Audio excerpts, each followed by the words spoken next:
to do this. I actually had another question for you. You're a member of the Green Party, and there's an initiative that's going to be on the November ballot that you might be interested in. It's going to change the way primaries are conducted in California. It's called the Open Primary Initiative. Basically, the top two vote getters top two vote getters will move on.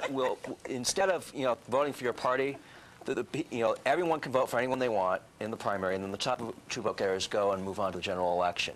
Now, that would mean that in places like Santa Monica, where Democrats prevail quite a bit, Green Party isn't going to stand much of a chance, even on getting on that general election ballot.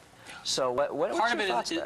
Part of it is designed to wipe out smaller parties like the Green Party. But even worse, I believe that this is essentially should be called the reterm the wealth primary, and the lack of diversity of debate, because it will, in a highly Democrat or highly Republican area, it'll mean that just people from the same party end up advancing to November, and we don't have the health of a contrast of views heard in the debates. But the thing that's worse about it is that to survive a very early primary, as we saw in the recall, only the people with great wealth and great name ID will even be polled. And what we're going to do is switch our democracy to who polling companies decide to poll on, and then those people will end up in the debates subjectively. This is an incredible loss of democracy. But then there's the other side of the story, where in the primaries, you either get, in the Democratic Republican Party, you get the extremists on both sides. Right. So the original, I think the reason that issue has come up is because the Republicans are getting the wacko far right, and the Democrats are getting the wacko far left. No offense to the Green Party, who's on that far side of the wacko far left. The Green Party candidates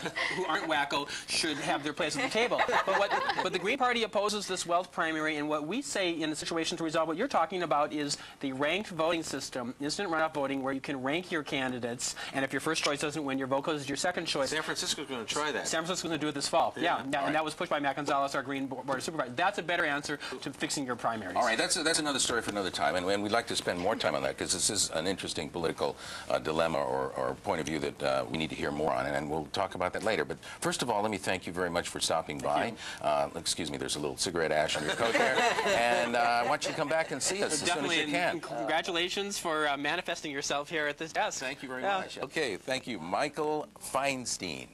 Stein. Einstein with an F. Einstein with a what? Okay. We'll be right back. Enjoy yourself. A couple of minutes to pay some bills, and we'll return with our next guest.